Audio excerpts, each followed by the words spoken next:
और आपको सुबह और शाम दवाई लेनी है, आप ठीक हो जाएंगे। पर डॉक्टर साहब, हमारे कुछ सवाल है, आप इसको अच्छे से बताइए, आप जल्दबाजी में मत निपटाइए। सुबह शाम लेनी है मतलब कैसे लेनी है, क्या लेनी है बताइए।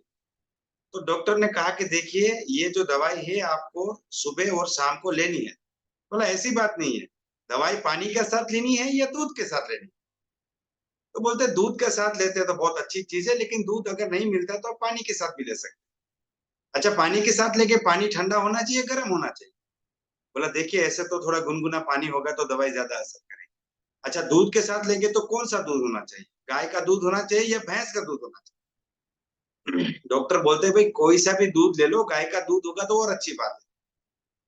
तो दूध के साथ लिएंगे तो दूध प्याले में होना चाहिए या फिर किसी बड़े से बर्तन में होना चाहिए? बोला देखिए, प्याले में होना चाहिए, इससे आप अच्छे से पी पाए।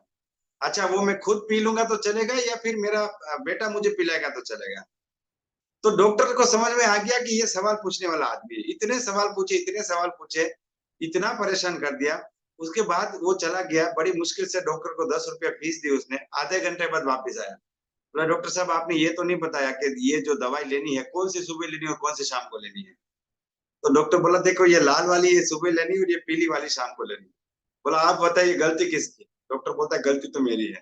बोला आपकी गलती की वजह से मैं घर गया, मेरा 10 रुपया रिक्शा का हुआ, वापिस 10 रुपया, और अभी मुझे फिर वापिस जाना पड़ेगा, मेरा 20 रुपए का नुकसान हो गया। तो डॉक्टर ने कुछ बोले उससे पहले अपने ड्रॉर से 20 रुपया निकाल के दे दिया। 10 रुपये डॉक्टर की फीस थी और 20 रुपया उसका जुर्माना लग गया। तो इस कहानी से हमको क्या पता चलता है कि हमें आज की मीटिंग में वो सवाल पूछने जो बहुत ज्यादा जरूरी है, जो आपके बिजनेस से रिलेटेड है, ठीक है, जो आपको बिजनेस में लागू पड़ते हैं, वो सारे सवाल पूछने हैं, कॉमन क्वेश्चंस नहीं पूछने हैं, जो एकदम कॉमन क्वेश्चंस है, ठीक है। तो आज की मीटिंग बड़ी खास है और मैं उम्मीद करता हूं कि आप वो सवाल पूछेंगे जो आपके बिजनेस के लिए सबसे ज्यादा मायने रखता है। तो सबसे पहले मैं यहाँ पे लाल बाबू शाह करके हैं दार्जिलिंग से, उनसे रिक्वेस्ट करूंगा अनम्यूट करने के लिए। जी सर, मारी चंदमोनी। मैं चरमोनी सर। जी सर। सर जैसे जैसे सर मेरा एक तो सवाल है सर कि मेरा 6 लेख है सर। जी। 6 लेख है सर, उसमें से डाउनलाइन को डाउनलाइन, डाउनलाइन को डाउनलाइन है, जो 5 डाउन 6 डाउनलाइन है, उसका में से जो हम लोग डायमंड करते हैं या स्मार्ट करते हैं, वो गलती होगा कि नहीं सर? बीबी क्या हो गया, मैं समझ नहीं पा रहा हूँ। जैसे सर मेरा 6 लेख है सर, जी। 6 लेख में 2 लेख काम कर रहा है सर खाली। जी। इसमें 2 लेग में, जैसा कि 1 लेग में चार चार आदमी ने डाउनलोड कर रहा है सर। जी। तो उसमें से जो हम लोग का वो डायमंड कर जो करेंगे, तो वो गलती होगा कि नहीं होगा सर हम लोग का? इसमें गलती क्या होगा सर? आप डायमंड डायरेक्टर की बात करें या डायमंड क्लब करने की बात करें? डायमंड क्लब के सर। हाँ, तो डायमंड क्लब करना तो बहुत अच्छी बात है ना। अगर आपकी टीम में डायमंड क्लब की तादाद बढ़ती जाएगी तो जो व्यक्ति डायमंड क्लब करेगा उसमें लीडरशिप भी डेवलप होगी, वो बिजनेस को सीरियसली भी करना शुरू करेगा और आपका वहां से बिजनेस आना भी शुरू हो जाएगा। ठीक है, तो डायमंड क्लब कोई भी व्यक्ति कर सकता है। आप अपने 3rd लेग से भी कराइए, 4th लेग से भी कराइए, और आपने जैसे कहा कि आपके 6 लेग है, अगर आपके 6 लेग में 5-5 डायमंड क्लब हो जाते हैं तो आप इस बिजनेस से कंटिन्यूसली डबल डायमंड रैंक को क्वालिफाई करेंगे। ठीक है, तो जैसे आप हाँ। नहीं सर, जैसे मैं मेरा एक डाउनलाइन है सर, मेरा नीचे में है। जी। वो डाउनलाइन जो डायमंड करता है सर, डायमंड जी। क्लब करता है, और उसका नीचे में जो दूसरा डायमंड कर रहा है सर, वो गलती होगा कि नहीं होगा सर? गलती होगा या गिनती होगा, क्या पूछ रहे हैं आप? गिनती होगा कि नहीं सर डायमंड का? हाँ, तो आप गिनती की जगह गलती क्यों बोल रहे हैं? गिनती देखिए होगा कि ऐसा है, नहीं? जो आप मुझे मैं समझ गया, आप आपका जो क्वेश्चन है वो ऑफर के रिलेटेड है कि भाई मेरा एक टीम में एक डायमंड क्लब है जो ऑफर में मेरे में काउंट होगा और उसकी टीम में एक व्यक्ति डायमंड क्लब करता है, तो वो किस में काउंट होगा? तो हाँ उसको सर, जिसने डायमंड क्लब करवाया होगा उसमें काउंट होगा। अगर आप उनके इमीडिएट अपलाइन ने उनको डायमंड क्लब करने के लिए मोटिवेट किया होगा, उन्होंने समझाया होगा कि आप डायमंड क्लब कीजिए और इससे ये बेनिफिट्स है और आप इस ऑफर में भी पार्टिसिपेट कर सकते हैं, तो वो उनमें काउंट होगा। अगर आपने समझाया तो आप में काउंट होगा। ये पता कैसे चलेगा? तो ओटीपी से पता चलेगा। क्योंकि मुझे अगर आपने डायमंड क्लब करने के लिए समझाया है तो मैं तो आपको ही ओटीपी देने वाला हूँ ना, तो ओटीपी तो किसी एक व्यक्ति को मिलेगा। तो ऐसा नहीं होगा कि वो दोनों में काउंट होगा, क्योंकि ऐसा होगा तो फिर तो लाइन ऑफ स्पॉन्सरशिप में बहुत से लोग हैं, वो तो फिर 100 लोगों में काउंट हो जाएगा। तो किसी एक में काउंट होगा जिसकी वजह से वो डायमंड क्लब हुआ है, उसमें वो काउंट होगा। ठीक है सर? जी मुझे सर। उम्मीद है कि आपके क्वेश्चन का आंसर आपको मिल गया है। Thank you very much sir. और मैं आप सबको कहना चाहूंगा कि इसके रिलेटेड एमडी सर ने काफी सारे सेशन किए हैं और उसके वीडियोस भी है, आप उसको यूट्यूब पे जाके देख सकते हैं। ये बेसिक क्वेश्चंस हैं, ठीक है? कैसे काउंट होगा? अच्छा, कुछ लोग ये पूछ रहे हैं कि सर ओटीपी वगैरह कैसे आएगा, तो वो अभी आप कंटिन्यू कीजिए, वो जब आएगा समय तो वो सारी चीजें आपको इन्फॉर्मेशन मिल जाएगी यहाँ पे। ठीक है, एक बार अर्जुन पांडे जी से मैं रिक्वेस्ट करूंगा अनम्यूट करने के लिए। अर्जुन जी एक बार अनम्यूट कीजिए। जी सर, सर, माय मारी चल गुड मॉर्निंग। मारी चल मारी चल। मेरे मन में जो प्रश्न है सर, वो इनविटेशन को लेके है जी। कि हम किसी को भी जब इनवाइट करते हैं सर, तो किस तरीके का सटीक वर्ड मतलब बोला जाए ताकि वो हमें अपना समय दे और फिर उसके साथ में हम बैठ के प्रोस्पेक्टिंग कर पाए। 1 नंबर।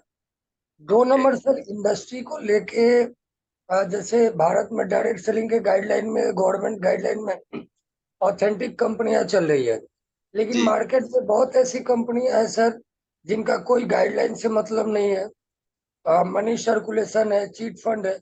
तो वो भी कई लोगों से मिल चुके होते हैं वो लोग, और अपना चेक साइज वो दिखाते हैं। जी। तो इसलिए क्या है सर कि कहीं कहीं कोई पैसा लगा के और उसका बैड एक्सपीरियंस सामने होता है, तो फिर जी। वो उसी कैटेगरी में अच्छे कंपनियों को भी ले लेते हैं।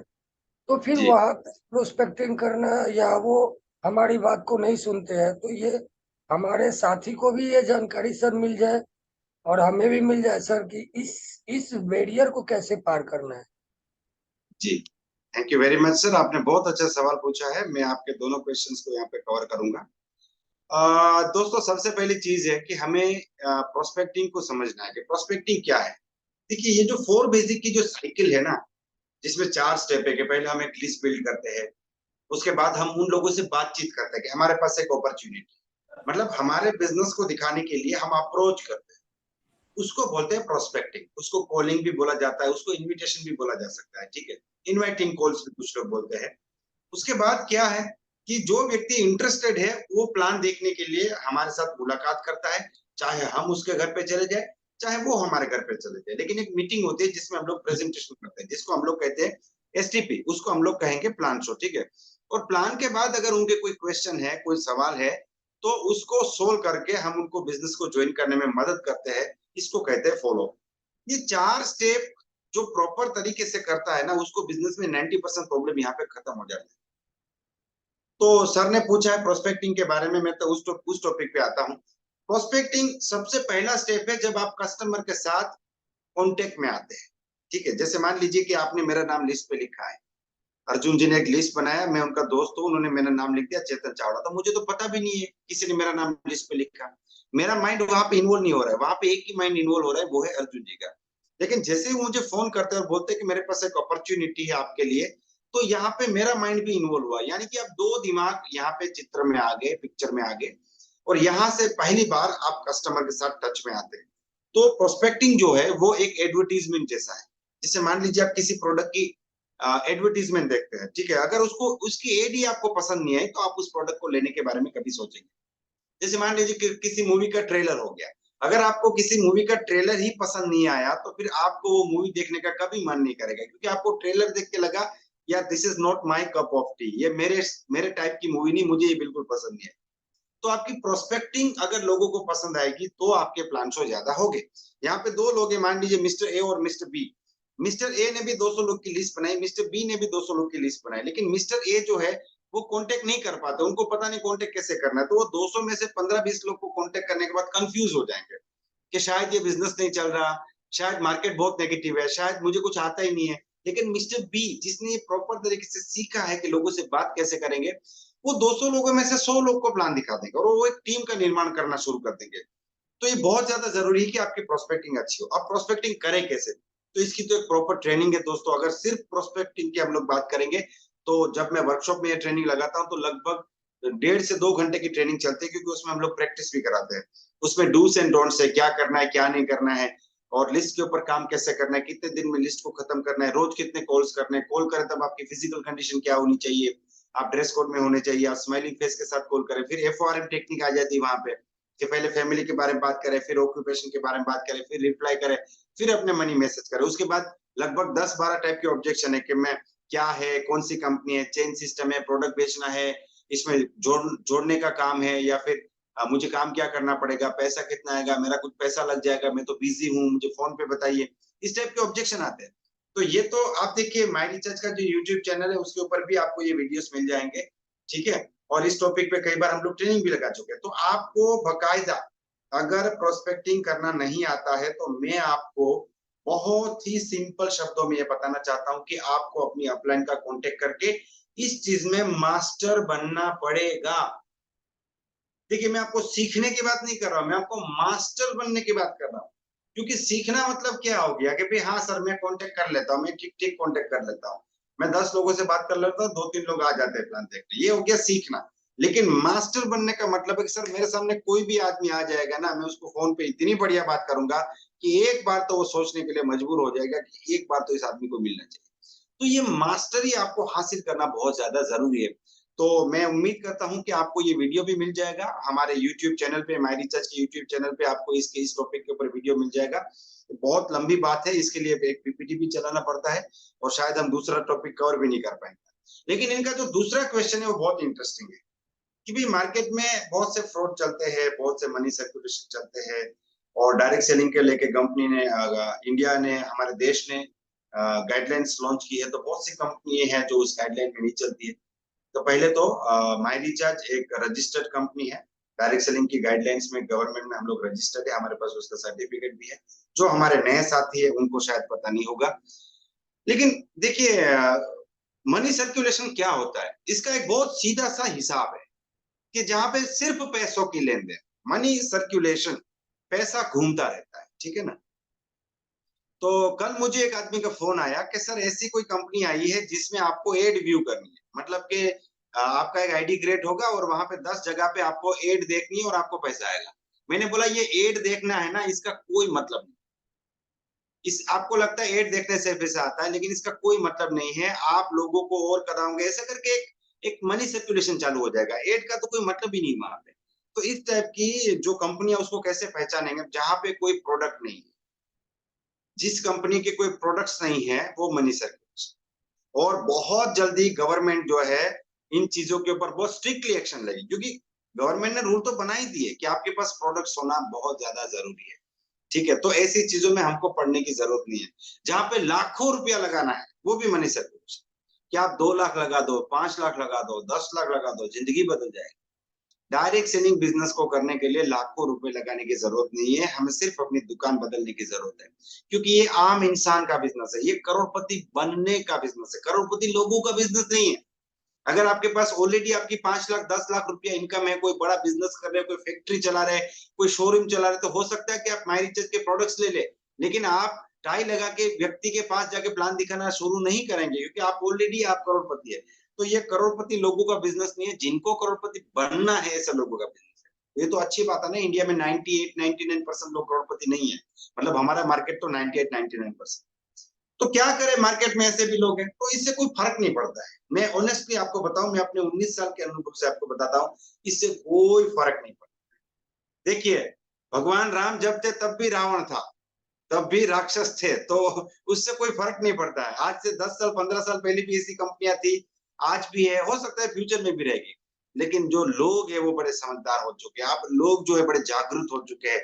आज मैं देख रहा हूं कि अगर 100 लोग ज्वाइन करते हैं तो वो किसी ना किसी 100 में से 95% लोग किसी ना किसी प्रोडक्ट सेलिंग कंपनी में, जिसके मल्टी लेग सिस्टम हो, जिसका जनरेशन प्लान हो, जहां पे आप मल्टी लेग ओपन कर सकते हैं, जहां पे लोगों को प्रोडक्ट देते हैं, उससे कंपनी भी प्रॉफिट करती है और आपको उस प्रॉफिट का हिस्सेदार बनाती है।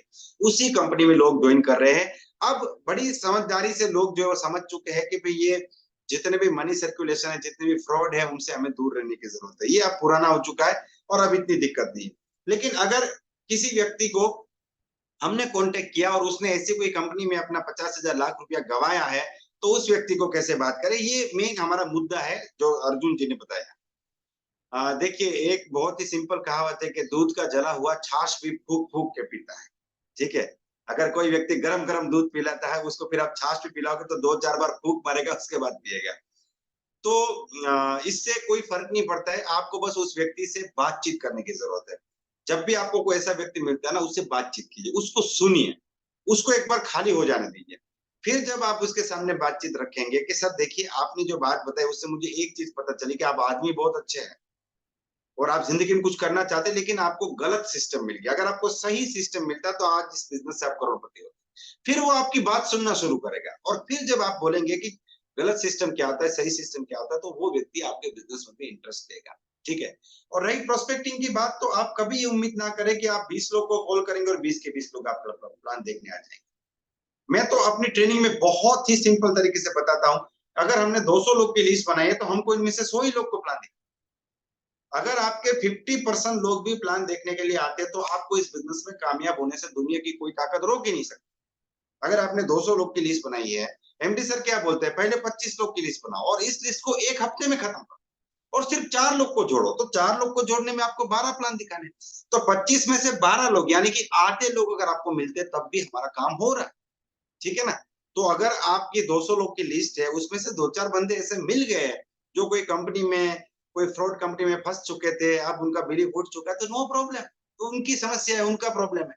मेरे गांव में एक हमारे अंकल है, उनका आज से 15 साल पहले एक्सीडेंट हुआ था, तब से उन्होंने बाइक चलाना बंद कर दिया। तो इससे क्या फर्क पड़ता है, इनसे उनको फर्क पड़ता है कि वो बाइक नहीं चलाते, उनको ऑटो में जाना पड़ता है, बस में जाना पड़ता है, दूसरों की गाड़ियों में जाना पड़ता है, वो नहीं चलाते। लेकिन हमारे गांव के बाकी सारे लड़के तो गांव बाइक चलाते हैं, उससे कोई फर्क नहीं पड़ा। ठीक है, तो ऐसे कुछ लोग हैं जो मतलब ठान ही लिए है कि नहीं करना, तो कोई बात नहीं। लेकिन अर्जुन जी जब होंडा सिटी लेके जाएंगे, अर्जुन जी जब थाईलैंड की पिक्चर डालेंगे, जब वहां पे दुबई की पिक्चर डालेंगे, जब वो अपनी फैमिली के साथ दुबई जाएंगे, तब उस व्यक्ति के अंदर एक भूकंप आएगा और वो फिर से आपकी तरफ आना शुरू करेगा। मैंने एक चीज देखा है कि जिस व्यक्ति ने जिंदगी में एक बार नेटवर्क मार्केटिंग किया है, वो दूसरी बार जरूर करेगा, चाहे वो अभी नहीं कर, लेकिन वो एक ना एक दिन फिर से नेटवर्क मार्केटिंग बिजनेस में आएगा, पूरी दुनिया घूम के आएगा, नौकरी करके आएगा, दुकान डाल के आएगा, ट्रेडिशनल बिजनेस करके आएगा, सब कुछ करके जब उसको पता चलेगा कि इससे बढ़िया, इससे बेस्ट बिजनेस दुनिया में कोई नहीं, तब वो फुल कॉन्फिडेंस के साथ आएगा। ठीक है, तो हमें बस उसके पीछे पड़े नहीं रहना है, हमें अपना काम करते रहना है और अपने नए नए लोगों को हमें कॉन्टेक्ट करते रहना है। तो हमें उस बहस में नहीं जाना है। ठीक है ना? हमें उस बहस में अगर हम चले गए तो फिर वहां पे कंपैरिजन स्टार्ट हो जाएगी कि ये कंपनी कैसी, वो कंपनी कैसी, इसमें ऐसा, उसमें ऐसा। उस बहस में हमको जाने की जरूरत नहीं। इंडिया में 140 करोड़ लोग हैं, 140 करोड़ लोग, और जहां तक मेरा मानना है उसमें से 139 करोड़ लोगों को अभी हमें बिजनेस में लाना बाकी है। मतलब आप अपने घर से बाहर निकलो, जो भी व्यक्ति आपको दिख रहा है, 100 लोग दिख रहे हैं, उनमें से 99% लोग हैं जिनको आप कॉन्टेक्ट कर सकते हैं। तो मार्केट की कोई कमी नहीं है, आप बस जाइए। और अगर आपने प्रॉपर तरीके से लिस्ट बनाया है, अगर आपने 200 लोग की लिस्ट बनाई है, उस 200 लोग की लिस्ट पे अगर आप काम करके 30-40 लोगों को भी ज्वाइन कर लेते हैं, तो आपके पास 40 और लिस्ट आ गई। जो अपने 200-200 की लिस्ट बनाएंगे तो आपके पास 8,000 लोगों की लिस्ट आ गई। तो लो ऑफ एवरेज क्या बोलता है कि 30% लोग तो रेडी बैठे ज्वाइन करने के लिए, 10 में से 3 तो ज्वाइन करने के लिए तैयार बैठे। लेकिन मैं आपको यहाँ पे एक बात बताना चाहूंगा, मैं अर्जुन जी तो बहुत ही शानदार लीडर है, हमारे अपनी टीम में भी अच्छे से सिस्टम को इम्प्लीमेंट कराते हैं। लेकिन जितने भी लोग परेशान है ना बिजनेस में, उन्होंने ये चीजों को स्टेप बाय स्टेप फॉलो नहीं किया।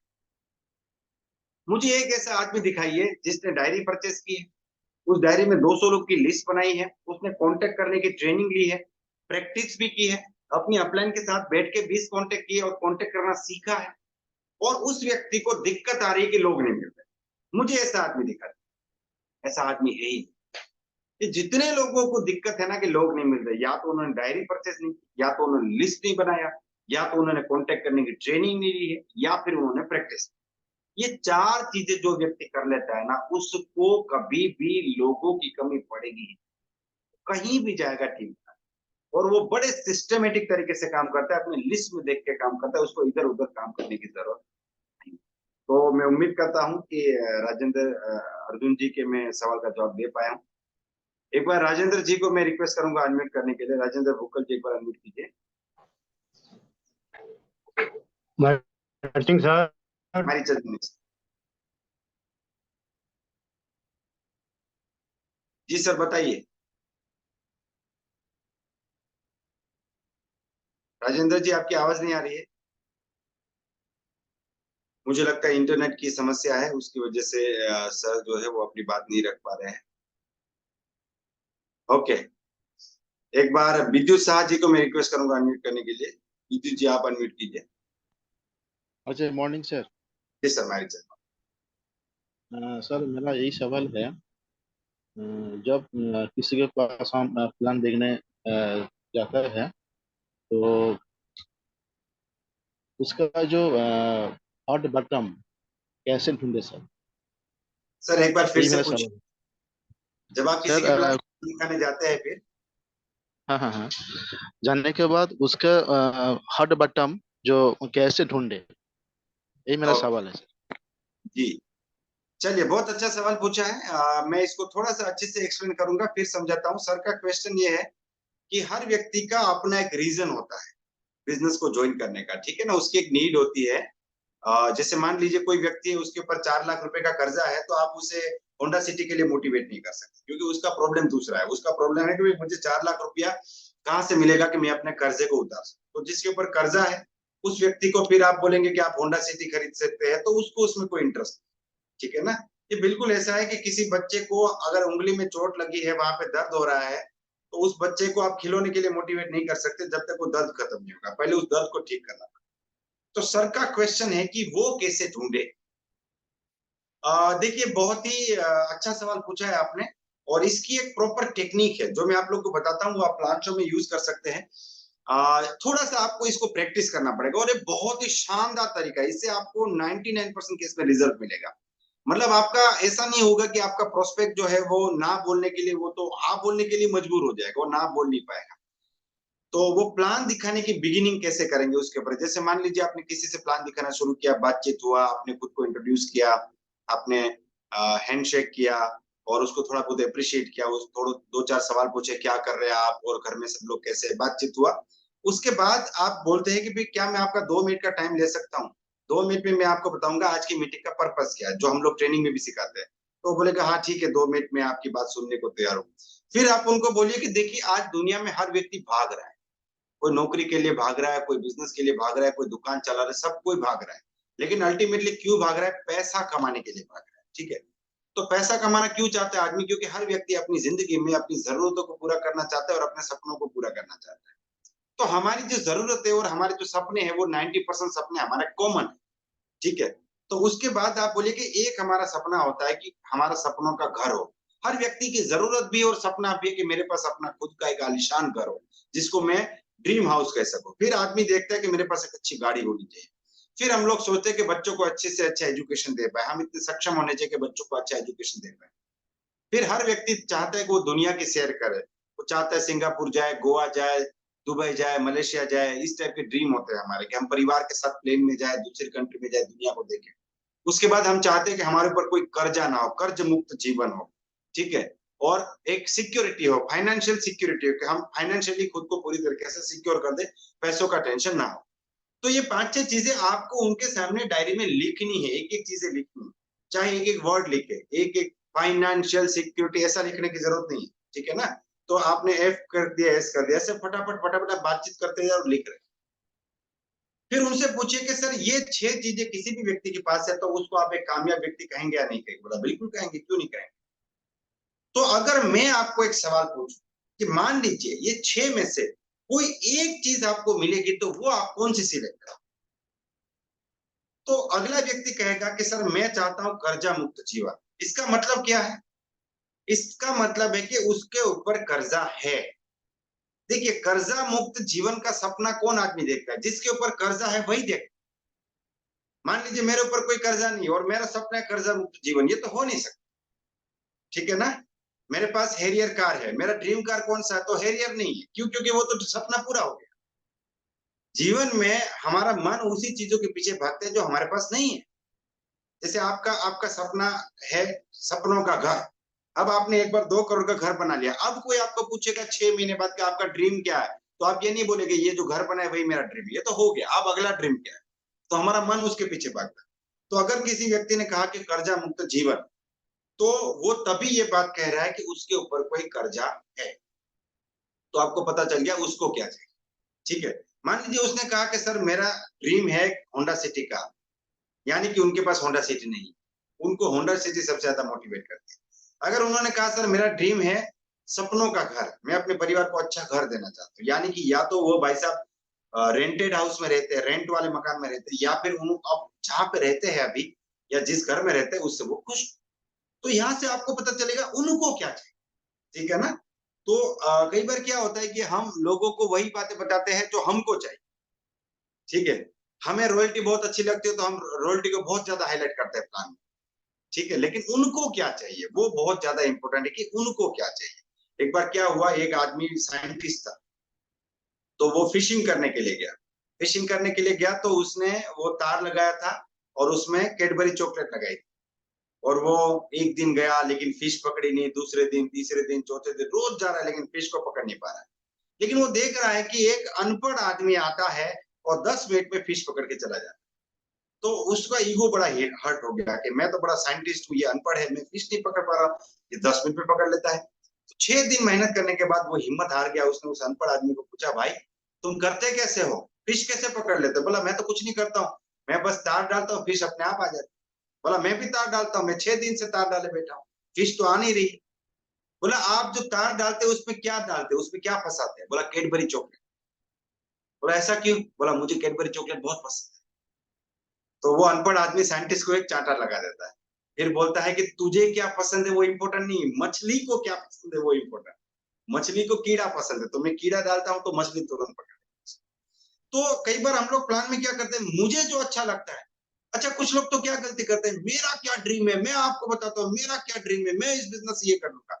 अरे आपको गाड़ी मिल जाए, आपको बंगला मिल जाए, उससे उसको कोई फर्क नहीं पड़ने वाला। हाँ उसको जलन हो सकती है, खुशी तो होने वाली नहीं है। बहुत ही सिंपल बात है, उसको क्या चाहिए, अगले को क्या चाहिए। तो आप जब उनके सामने ये 6-7 चीजें रखते हैं ना, तो उनमें से वो एक चीज सिलेक्ट कर। और जैसे ही उसने किसी चीज को सिलेक्ट कर दिया, मान लीजिए उसने कहा कर्जा मुक्त जीवन, फिर आपको दूसरी 5 चीजें भूल जाए। आपको उनको अगला सवाल पूछना है कि सर मैं क्या आपसे मैं पूछ सकता हूं कि आपने इसी को क्यों चुना। जैसे उसने कहा कि मेरा सपना है ड्रीम हाउस, सपनों का घर। सर मैं पूछ सकता हूं कि आपने इसी को क्यों चुना।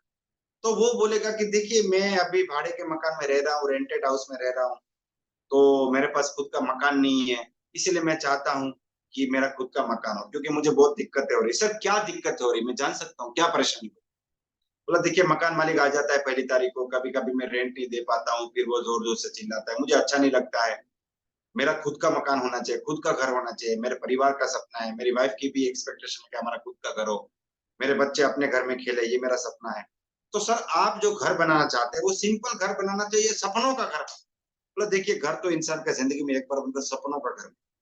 तो ये घर कहाँ बनेगा सर, कहाँ बनाना चाहते हैं, गांव में या शहर में? बोला शहर में बनना है। कौन से शहर में? पटना में। पटना में कुछ सोच के रखा है सर, कहाँ पे? बोला पटना में देखिए एक बहुत ही शानदार सोसाइटी है गांधी सर्कल के पास, वहां पे अगर घर है तो बहुत ही बढ़िया। अच्छा वहां पे अगर हमको घर बनाना है सर, तो आपको फ्लैट चाहिए डुप्लेक्स चाहिए? बोला डुप्लेक्स। कितना पैसा लगेगा? बोला कम से कम 1 से 1.5 करोड़ रुपया। बहुत बढ़िया, शानदार सर, मैं उम्मीद करता हूँ कि आप अपने सपने को पूरा करेंगे, मेरी शुभकामनाएं आपके साथ। लेकिन सर मैं आपसे कुछ सवाल पूछना चाहता हूँ जो बड़े प्रैक्टिकल। सर आप जो काम अभी कर रहे हैं मैं उसकी बहुत रिस्पेक्ट कर रहा हूँ, क्योंकि उससे आपका घर चलता है, आपकी आइडेंटिटी उससे। लेकिन वही काम आप अगले 5 साल करेंगे तो क्या ये घर बनेगा सर? तब वो बोलेगा सर 20 साल में भी नहीं बनेगा। अगर मैं आपको एक ऐसी अपॉर्चुनिटी दिखाऊं जिसमें उस काम को भी डिस्टर्ब नहीं करना है, आपकी इनकम को भी डिस्टर्ब नहीं करना है, और सिर्फ 2 घंटा एक्स्ट्रा काम करके अगले 3 से 4 साल में शानदार घर बनेगा, तो कैसा रहेगा? बोला बहुत बढ़िया रहेगा सर। तो आप उसके लिए मुझे 20 मिनट सुन सकते हैं, मैं आपको बताता हूँ आपका घर कैसे। तो अगला व्यक्ति बोलेगा 20 मिनट क्या सर, मैं 2 घंटा सुनने को तैयार। अब वो व्यक्ति प्लान क्यों देख रहा है? अपने घर को बनाने। वो ज्वाइन क्यों करेगा? अपने घर को बनाने। वो परचेज क्यों करेगा? अपने घर को बनाने। वो माई रिचार्ज क्यों करेगा? अपने घर को बनाने। अब आप उसको मीटिंग में लाने के लिए कहीं भी कोई आपको जोर जबरदस्ती करने की जरूरत पड़ेगी। तो ये हॉट बटन कैसे ढूंढे, बहुत अच्छा सवाल पूछा विद्युत जी ने। ये ऐसे ढूंढ सकते हैं। अच्छा इसको, ये जो मैंने आपको सिखाया ना, इसको आप अपने जो साथी ऑलरेडी माई रिचार्ज ज्वाइन कर चुके हैं ना, उनके साथ भी आप ये फंडामेंटल यूज कर सकते हैं। कई बार क्या होता है कि हम लोग होम मीटिंग करते हैं, प्रोडक्ट के डेमोस करते हैं, उससे भी बहुत लोग ज्वाइन कर लेते हैं। उनको पता ही नहीं है माई रिचार्ज कितनी बड़ी अपॉर्चुनिटी है, यहाँ से क्या क्या हासिल किया जा सकता है, वो बस ज्वाइन कर चुके हैं। और यहाँ पे ना बड़ा एक कंफ्यूजन क्रिएट होता है। मान लीजिए मैं किसी होम मीटिंग में गया और उस होम मीटिंग में मांगुल का डेमो देखा मैंने, और एक दो टेस्टिमोनी देखे कि भाई घुटनों का दर्द था, ठीक हो गया, ये हो गया, वो हो गया। तो मुझे लगा यार ये मेरे लिए बड़ा काम का, ये मांगुल मेरे लिए बहुत इंपॉर्टेंट है और मेरे परिवार के लिए भी इंपॉर्टेंट है, और साथ में मम्मी जी को घुटने का दर्द भी है, तो मैं इसको ले लेता हूँ। तो मैंने तुरंत ही देखा कि यहाँ पे तो स्मार्ट कंज्यूमर नाम का ऑफर है कि भाई 6 महीने प्रोडक्ट लो, 7 महीने फ्री प्रोडक्ट, तो मैंने स्मार्ट कंज्यूमर से रजिस्टर करा। अब मुझे देखिए सिर्फ इतना पता है कि माई रिचार्ज के पास बहुत अच्छे प्रोडक्ट्स है और बहुत अच्छी ऑफर है, 7 महीने फ्री प्रोडक्ट, और मैंने करना शुरू कर दिया। अब 2 दिन बाद, 4 दिन बाद, 5 दिन बाद वो व्यक्ति मुझे फोन करके बोल रहा है कि सर आइए मीटिंग में आइए, ये करिए, वो करिए। तो मैं क्यों आऊंगा मीटिंग में? मुझे तो पता ही नहीं है मीटिंग क्या है, मुझे तो पता ही नहीं बिजनेस क्या है। मैं सोच रहा हूँ ये प्रोडक्ट लिया, इसमें मीटिंग में जाना पड़ेगा क्या?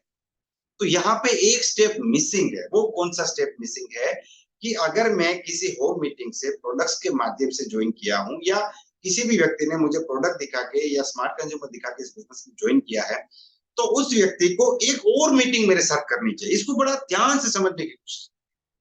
जैसे मैंने ज्वाइन कर लिया, मुझे प्रोडक्ट मिल गया, उसके 1 दिन 2 दिन बाद आप मुझे फिर से बात कीजिए कि सर मैं आपके साथ 1 घंटा बैठना चाहता हूँ, जब आप मेंटली फिजिकली पूरी तरीके से फ्री हो, आपको कहीं जाने का कोई जल्दी ना हो, कोई दिमाग में कोई टेंशन ना हो, आपकी दुकान पे ना हो, आपकी नौकरी पे नहीं हो, आप घर पे हो, तब मैं आपको मिलना चाहता हूँ। जब आप बोलेंगे तब मिलेंगे। तो मैंने कहा कि चलो बुधवार को मिलते हैं, शाम को घर पे आ जाइए। तो उस टाइम पे जब मेरे साथ बैठ के मुझे बताएंगे कि आपने माई रिचार्ज का एक पहलू देखा है, दूसरा पहलू अभी आपने देखा नहीं। आपको पता नहीं है कि इस बिजनेस से लोग कितने आगे बढ़ चुके, ठीक है ना? तो फिर कुछ 2-4 लोग जो मुझसे रिलेट करते हैं, उनकी सेल्फ स्टोरी मुझे बताई गई, उनके छोटे-छोटे वीडियोज़ दिखाए गए। जैसे मान लीजिए मैं पेट्रोल पंप पे नौकरी करता हूँ, तो मुझे अभिजीत नंदी के बारे में बताया गया कि अभिजीत नंदी नाम का एक आदमी है, जो आप ही की तरह पेट्रोल पंप पे जॉब करते थे, लेकिन उनकी ज़िंदगी में माई रिचार्ज आया, और आज वो 2.5 करोड़ रुपए कमा चुके हैं। उनका पूरा जीवन बदल चुका है, ठीक है ना? जैसे कोई गवर्नमेंट एम्प्लॉयी है, उनको आबिर बागची सर के बारे में बता सकते हैं। कोई बिज़नेस करने वाला आदमी है, तो उनको वासुदेव जी के बारे में बता सकते हैं। कोई रेलवे के एम्प्लॉय है, तो उनको आप मदन शर्मा के, गोविंद शर्मा के बारे में बता सकते हैं। कोई आदमी ऑटो चला रहा है, तो उनको आप आशिक अंसारी और प्रेम लिंबू के बारे में बता सकते हैं। कोई पान दुकान चला रहा है, तो उनको आप बहारुद्दीन सर के बारे में बता सकते हैं। ऐसे बहुत से एग्जाम्पल है। आप मौर्य जी के बारे में बता सकते हैं, आप किशोर जी के बारे में बता सकते हैं, आप डॉक्टर सोमनाथ जी के बारे में बता सकते हैं कि ये वो लोग हैं जिन्होंने आपकी तरह ही माई रिचार्ज ज्वाइन किया और आज उनकी जिंदगी बदल चुकी है। और ये जिंदगी बदलने के लिए हमें माई रिचार्ज के बिजनेस के साथ शुरू करना चाहिए। और खुशी की बात यह है कि ये बिजनेस आपको मिल चुका है, आपको इसके लिए एक भी पैसा लगाने की जरूरत नहीं है, क्योंकि आपने जो प्रोडक्ट परचेज किया उसके साथ ही आपको ये बिजनेस अपॉर्चुनिटी मिल चुकी है। अब इस बिजनेस से लोगों ने तो अपने अपने सपने पूरे किए, लेकिन हमारे सपने कॉमन होते हैं। फिर वो 6 सपने सामने रखते हैं कि ये 6 सपने, 6 हो गए, 7 हो गए, 8 हो गए, नो प्रॉब्लम, कि ये 7-8 चीजें जिस भी व्यक्ति के पास आते हैं उसे हम दुनिया में कामयाब व्यक्ति कह सकते हैं। तो आपको इसमें से क्या चाहिए? अब आपका जो हार्ट लाइन है, वो बोलता है सर मेरा सपना है कर्जा मुक्त जीवन। मतलब पता चल गया इनके ऊपर कर्जा है, तो कितना कर्जा है, कैसे हुआ, कैसे उतरेगा, कितने टाइम में उतारना है। जैसे मान लीजिए 5 लाख का कर्जा है, तो ये कर्जा आप जो काम कर रहे हैं उसको कितने टाइम में आप उतार पाएंगे? तो उन्होंने बोला सर बहुत जिंदगी गुजर जाएगी, नहीं उतार पाएंगे, क्योंकि जो कमा रहे हैं उसे तो बड़ी मुश्किल से घर चल, उसका इंटरेस्ट भी नहीं चल रहा है हमसे। तो अगर आप माई रिचार्ज में साथ देंगे तो हम दोनों भाई मिलकर इसको 2 साल में खत्म कर सकते हैं। तो क्या आप तैयार है? आपके 5 लाख के कर्जे के लिए हम लोग काम करें। तो अब आप उसकी डायरी भी परचेज कराओगे, उसका लिस्ट बिल्डिंग भी कराओगे, उसको ट्रेनिंग में भी लेके आओगे, उसको टाई भी दिलवाओगे, सब कुछ करेगा वो आदमी अपने 5 लाख के कर्जे को उतारने। और सबसे बड़ी खुशी की बात यह है कि इंडिया में 85% लोग हैं जिनके ऊपर कर्जा है। ये ऐसे तो खुशी की बात नहीं है, ये दुख की बात है, लेकिन एक अपॉर्चुनिटी है कि 85% लोग हैं जिनके ऊपर कर्जा है। हमारे देश में 95% लोग हैं जिनकी जिंदगी में कोई जरूरत है, और हम क्या है, सपने का ढंढोरा पीटते रहते हैं। इस चीज को आपको समझना पड़ेगा। देखिए एक व्यक्ति के पैर में कांटा चुभा है, एक व्यक्ति के पैर में कांटा चुभ गया है। अब वो कांटा जो है वो जितनी बार कदम रखेगा उसको दर्द देगा, जितने कदम चलेगा उसको यहाँ पे हथौड़ा लगेगा कि दर्द हो रहा है, दर्द हो रहा है, दर्द हो रहा है।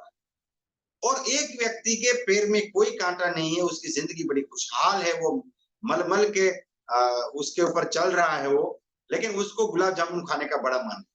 तो ये जो गुलाब जामुन है ना, ये है सपना, और वो जो कांटा है ना, ये जरूरत। अब सपने को आपको याद करना पड़ेगा। सपने को जब याद करोगे तो आपको खुशी मिलेगी, आनंद मिलेगा, और दर्द को आपको याद करना नहीं पड़ेगा। दर्द आपको बार बार याद दिलाएगा कि मैं तेरे जीवन में हूं, मुझे सोल्व करना पड़ेगा। और दर्द जब भी याद आएगा दुख मिलेगा, और दुख जो है वो बड़ा मोटिवेटर है, सुख से भी ज्यादा मोटिवेटर दुख। अगर दुनिया को दिक्कतें ना होती तो आविष्कार होते नहीं। गर्मी इतनी बढ़ गई कि एसी का आविष्कार हो गया, अंधेरों से इतनी दिक्कत थी कि फिर इलेक्ट्रिसिटी की खोज हो गई। कहते हैं कि need is the mother of invention. जरूरत जो है वो हर इन्वेंशन की माता है। आपकी जिंदगी में जितनी भी दिक्कत है, परेशानी है, वो इसीलिए है कि उसको सोल्व करके आप अपनी जिंदगी में आगे बढ़ सकते हैं।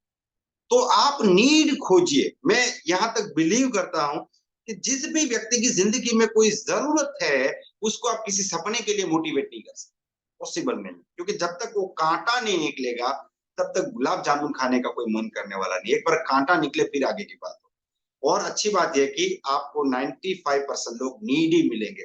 तो जब भी आप किसी व्यक्ति से बात करते हैं, उसकी जरूरत ढूंढने की कोशिश करें। जरूरतें पूरी हो चुकी है, फिर व्यक्ति सपने की बात करता है। फिर हम लोग बोलते हैं बड़ा सपना देखो, फिर बड़ा सपने की भी बात होती है। और मुझे लगता है कि अगर जिंदगी में सबसे बड़ी जरूरत को अगर आप खत्म कर देते हैं, तो उससे बड़ा सपना और कोई नहीं हो सकता है। आपको अपनी डायरी में इस चीज को ढूंढने की जरूरत है कि आपको क्या मोटिवेट करता है। ये सवाल बड़ा इंपॉर्टेंट है, आपको क्या मोटिवेट करता है। ठीक है ना, चेतन सर मोटिवेट करते हैं, ठीक है, वो तो व्यक्ति हो गया, लेकिन आपको कौन सी चीज मोटिवेट करती है। किसी किसी लोग को पैसा मोटिवेट करता है कि सर मुझे ना पैसा बड़ा मोटिवेट करता है, कि मुझे मेरी इनकम हो, उससे मुझे बहुत अच्छा लगता है। बहुत अच्छी बात है, इस पे कोई दिक्कत नहीं, कोई परेशानी की बात। ठीक है ना, ये हमें माइंडसेट पूरी तरीके से चेंज करना है। हम लोग बोलते हैं ना कि भाई money is the root cause of all the evil. कई बार हम लोग पढ़ते हैं कि भाई पैसा मुसीबत की जड़ है। नहीं, पैसा मुसीबत की जड़ नहीं है, पैसा ना होना हर मुसीबत की जड़ है। अगर पैसा है तो मुसीबत होगी। ठीक है, तो कुछ किसी किसी लोग को पैसा मोटिवेट करता है, किसी को सम्मान बहुत ज्यादा मोटिवेट कि सर मुझे नाम कमाना है, मैं इसीलिए माई रिचर्स करता है, मुझे नाम कमाना। किसी को लीडर बनना बहुत अच्छा लगता है, किसी को स्टेज पे जाना बहुत अच्छा लगता है, किसी को लोगों की मदद करना अच्छा लगता है। ठीक है ना, तो सबकी अपनी अपनी नीड है। किसी को है कि भाई मैं रेंटेड हाउस में रहता, खुद का मकान चाहिए। कोई बोलता सर मेरे पास टूटा फूटा बाइक है, मुझे अल्टो गाड़ी चाहिए। अब उसको अल्टो गाड़ी मोटिवेट करेगी, मर्सिडीज मोटिवेट नहीं कर सकती उसको, क्योंकि उसको वो बिलीव ही नहीं है कि मर्सिडीज आएगी। जब अल्टो गाड़ी आएगी तब उसको विश्वास होगा कि आप 10 लाख की भी गाड़ी आ सकती है। जब 10 लाख की गाड़ी वो 1 साल 2 साल यूज करेगा, तब उसको बिलीव होगा कि आप बीएमडब्ल्यू या मर्सिडीज आ सकते। तो हम लोग क्या करते हैं, जंप करते हैं। ठीक है, जैसे मान लीजिए एक व्यक्ति बड़ी मुश्किल से पूरा दिन मेहनत करके काम करके 8,000 रुपया कमा रहा है। अब आप उसको बोले कि आपको 1 लाख रुपया महीने कमाना है, उसके टावर उड़ जाएंगे दोस्त। उसके दिमाग से सारे टावर उड़ जाएंगे, आपकी बात उसके दिमाग में जाएगी नहीं। अगर आपने उसको सिर्फ इतना बोला, देखिए आप मेहनत करके इतनी मेहनत करके 8,000 रुपये कमा रहे हो, अगर आप मेरे साथ काम करोगे तो इस बात की गारंटी है कि कुछ महीनों के अंदर आपकी 8,000 रुपया और इनकम हो सकती है। अब उसके तुरंत वाईफाई जैसे टावर पकड़ने कि भाई हाँ ये बात करो, ये चाहिए मुझे, ये कैसे होगा। तो उसकी नीड ये है, इसको हमको ढूंढना बहुत ज्यादा जरूरी है, उसकी नीड क्या है। तो आपको खुद को ये सवाल पूछना है कि आपको सबसे ज्यादा क्या motivate, what is motivating factor for you. आपके लिए मोटिवेटिंग फैक्टर कौन सा है, ये आपको ढूंढना है। और वो आप बाय रिजल्ट से अगले 2 साल 3 साल में कैसे कंप्लीट कर सकते हैं, उसके बारे में आपको जानना है। मैंने जब ड्रीम बिल्डिंग का सेशन लिया था, तो उस टाइम पे भी मैंने आपको बताया था कि आपको इस सवाल का जवाब ढूंढना है कि आपका वो एक सपना कौन सा है जिसके लिए आप अगले 3 साल 4 साल 5 साल काम कर सकते विदाउट एनी कंडीशन। आपका वो एक सपना कौन सा है जिसके लिए आपको किसी और के मोटिवेशन की जरूरत नहीं। आपका वो एक सपना कौन सा है जो आपकी जिंदगी से भी ज्यादा महत्वपूर्ण। आपका वो एक सपना कौन सा है जिसके जिसके लिए अगर आपको अगला 1 साल, ध्यान से सुनिए, अगर अगला 1 साल 1 रुपया इनकम ना हो, तब भी आप खुद को मोटिवेट कर सकते हैं। क्या ऐसा कोई ड्रीम है आपके पास? अगर है तो आप बड़े किस्मत वाले, बड़े नसीब वाले। क्योंकि जो नीड है आपकी, जो ड्रीम है आपका, वो अगर क्लियर है और वो पूरी तरीके से क्लियर है, उसके पीछे आप भागने को तैयार है, तो आपकी बहुत सी समस्या, बहुत से सवाल यहाँ पे ऑटोमेटिकली खत्म हो जाते हैं। ठीक है, तो कुछ सवाल आप लोगों ने पूछे, कुछ क्वेश्चन मैं आप लोगों को यहाँ पे पूछूंगा जो आपके लिए बहुत ज्यादा जरूरी है, और ये आपको खुद को पूछना है, और इस सवाल के जवाब आपको ढूंढने हैं।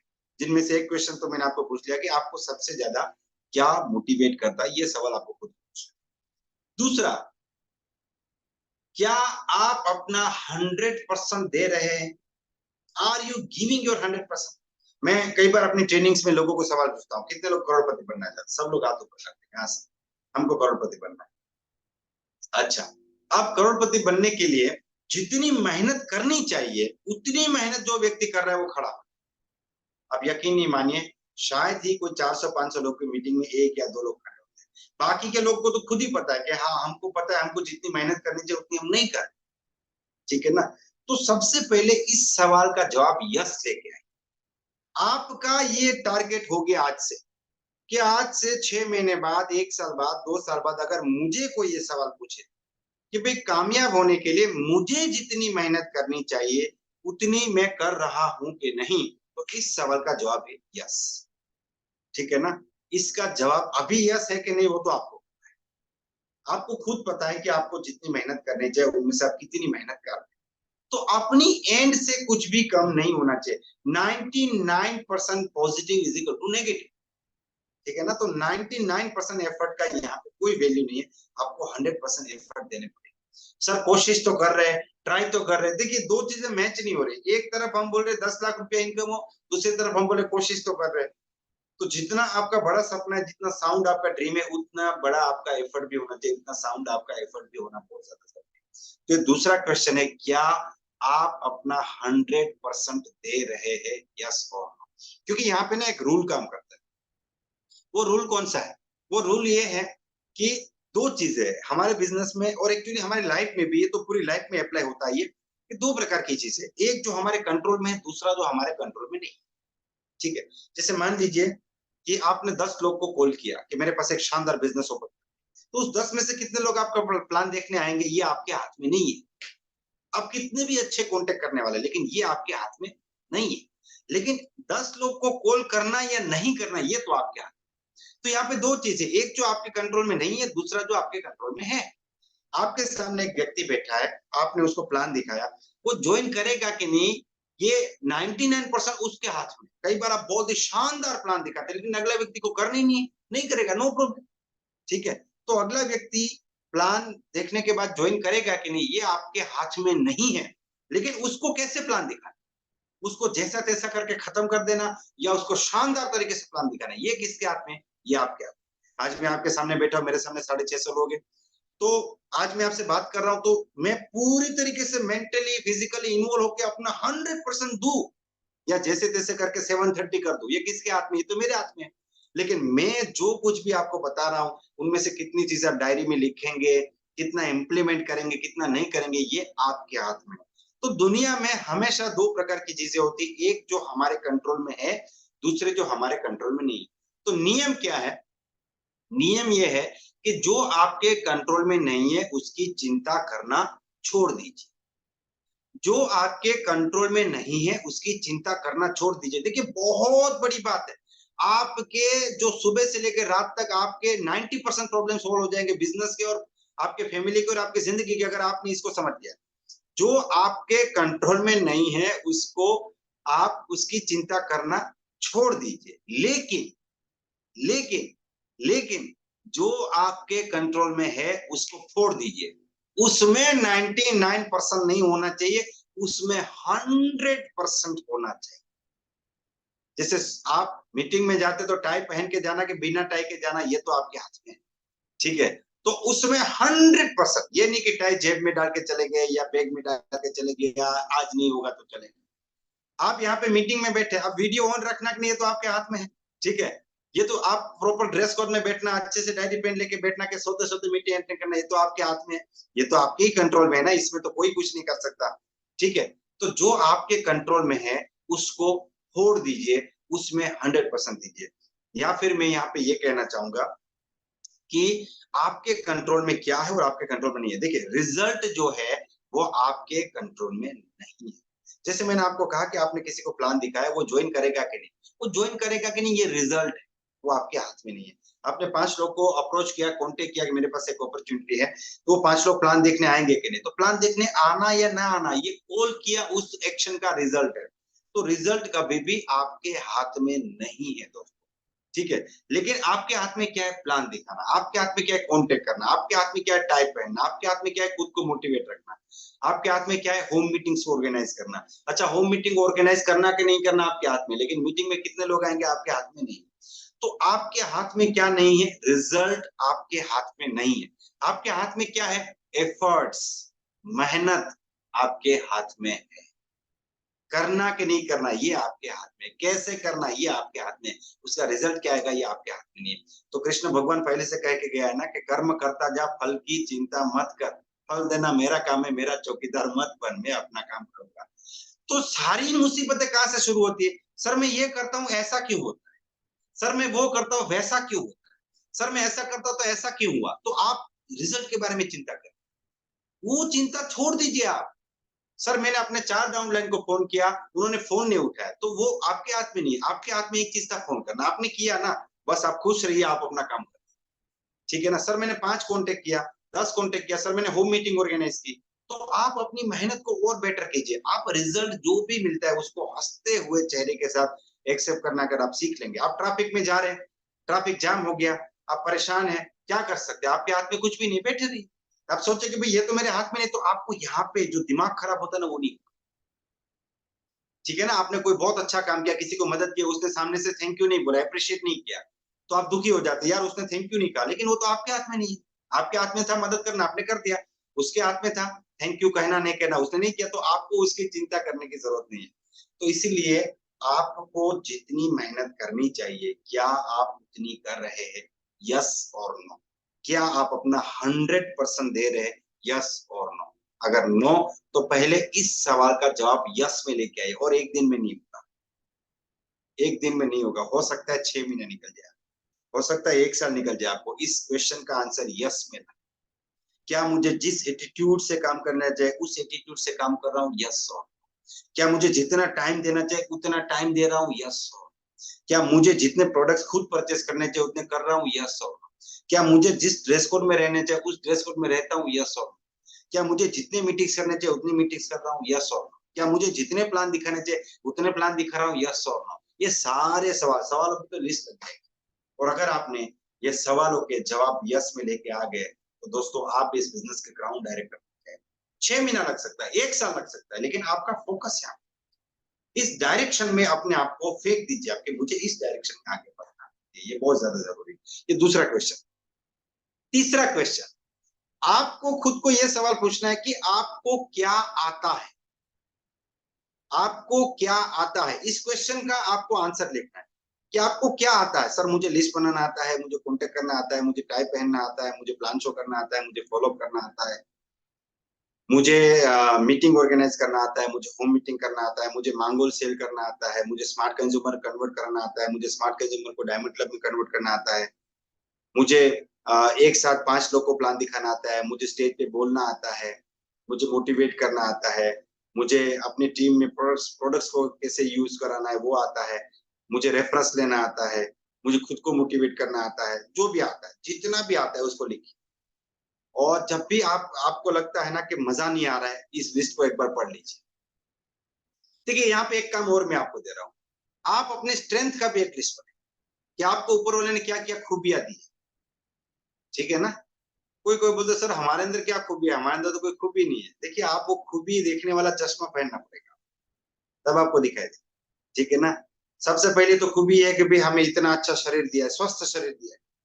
बहुत से लोग मतलब बहुत से लोग दुनिया में ऐसे भी है जो जन्म से ही बीमार है, लेकिन हम लोग ठीक है, ठीक है, तो ये बहुत अच्छी बात है। उसके बाद इतना अच्छा दिमाग दिया है कि हम हमारी चीज हमारे समझ में आ गया, बहुत लोग को नहीं आता है, ठीक है ना। पहले तो खुशी की बात यह है कि हमारी जिंदगी में हमारी इज्जत नाम की अपॉर्चुनिटी है, और दूसरी उससे भी बड़ी खुशी की बात है कि वो हमको समझ में भी आएगा, ठीक है। कितना अच्छा अपलाइन दिया है आपको, कितनी अच्छी टीम दी है, कितना अच्छा परिवार दिया है, कितना अच्छा एटीट्यूड दिया है। जब ये अच्छी अच्छी चीजें आप जो है उसको आप देखोगे ना, तो आपके अंदर सेल्फ कॉन्फिडेंस क्रिएट, ठीक है ना। और इसका बहुत ही सीधा सा हिसाब है कि आप जो भी चीज आपको अच्छी मिली है उसके प्रति आप ग्रेटिट्यूड फील करते तो और मात्रा में आपको मिलेगी, और जिन चीजों के पीछे आप कंप्लेन करोगे ये खराब है ये खराब है, तो और भी खराब चीजें आप अपनी जिंदगी में अट्रैक्ट करोगे। इसके पीछे पूरा साइंस है, इसमें अभी हम डिटेल में नहीं जा रहे हैं, ठीक है। लेकिन आपको क्या आता है, उसकी एक लिस्ट बना दी, चाहे वो 10 चीज हो, 15 चीज हो, 20 चीज हो, ठीक है। अब उसके सामने एक लिस्ट और बनानी कि आपको क्या नहीं आता, आपको क्या नहीं आता। ये शायद लिखने में थोड़ा दुखदाई होगा, थोड़ा दर्द देने वाला होगा, लेकिन ये बहुत ज्यादा जरूरी है। लिखना है, आराम से लिखिए कि मुझे क्या नहीं आता। मुझे स्टेज पे बोलना नहीं आता क्या, मुझे फॉलो अप करना नहीं आता, होम मीटिंग में प्लान दिखाना नहीं आता, मुझे डायमंड क्लब करवाना नहीं आता, क्या नहीं आता, इसका भी एक लिस्ट बना। अब आपका टारगेट क्या होना चाहिए कि जाते दिन समय जैसे जैसे बीतता जाएगा, ये जो चीजें आपने लिखी है कि मुझे जो नहीं आता, उसको मुझे इस कैटेगरी में डालना है कि ये भी मुझे आता है।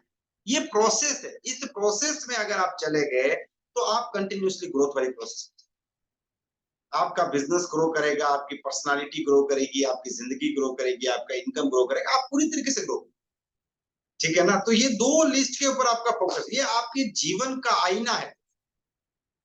इससे आपको पता चलेगा कि भाई आप किस डायरेक्शन में जा रहे हैं, आप ग्रोथ कर रहे हैं, आप आगे बढ़ रहे हैं, आपको क्या आता है, आपको क्या नहीं आता, ठीक है ना। आप अलग अलग लिस्ट बना सकते हैं। जैसे ये हो गया बिजनेस का, भाई बिजनेस में मुझे क्या आता है और क्या नहीं आता। ये हो गया फैमिली का, कि परिवार के साथ मुझे क्या आता है, मुझे अच्छे से बात करना आता है, मैं प्रॉब्लम को सोल्व करता, क्या नहीं आता है, ठीक है ना। तो वो आप इसको अगर इसमें कन्वर्ट करना शुरू करेंगे तो वहां पे भी आपका ग्रोथ होना बहुत ज्यादा शुरुआत से हो जाएगा, ठीक है। तो ये मेरा थर्ड क्वेश्चन है, जिसमें दो क्वेश्चन है कि आपको क्या आता है और आपको क्या नहीं है। अच्छा, फोर्थ क्वेश्चन वो शायद पहले क्वेश्चन से रिलेट करेगा थोड़ा बहुत, कि आपको जो आता है उसको आप करते हैं कि नहीं। आपको जो आता है, सर मुझे प्लान दिखाना तो आता है, अच्छा पिछला प्लान कब दिखाया था, पिछले हफ्ते, तो फिर ये आने का क्या मतलब है, ये तो आता नहीं आता कोई मतलब नहीं, ठीक है ना। एक आदमी है जिसको प्लान दिखाना थोड़ा बहुत आता है, लेकिन वो रोज 2 प्लान दिखा, जिसको बहुत बढ़िया आता है वो 4 दिन में एक प्लान दिखाता है, तो कौन कामयाब हो, जिसको थोड़ा बहुत आता है। क्योंकि आप इसको ध्यान से समझ लीजिए, आप कैसा प्लान दिखाते हैं, आप कैसा प्लान दिखाते हैं, उससे 100 गुना ज्यादा महत्वपूर्ण है कि आप कितने प्लान, आप कैसा प्लान दिखाते हैं उससे 100 गुना ज्यादा महत्व रखता है कि आप कितने प्लान, ठीक है ना। तो आप ज्यादा प्लान दिखाओगे तो धीरे धीरे आप प्लान में ऑटोमेटिकली मास्टर हो नहीं पाए। तो आपको जो आता है उसको आप कितना करते हैं, जितना करना चाहिए उतना करते हैं कि नहीं करते, ये मेरा फोर्थ क्वेश्चन है जो आपको खुद को पूछने की जरूरत है। पांचवा सवाल, आप प्लान दिखाने में मास्टर है कि नहीं, आप प्लान दिखाने में मास्टर है कि नहीं। आपको देखिए फोकस यहाँ पे करना है। मैं बहुत ही क्लियर था जब मैंने इस बिजनेस की शुरुआत की थी कि मुझे इस 20 मिनट का मास्टर बनना।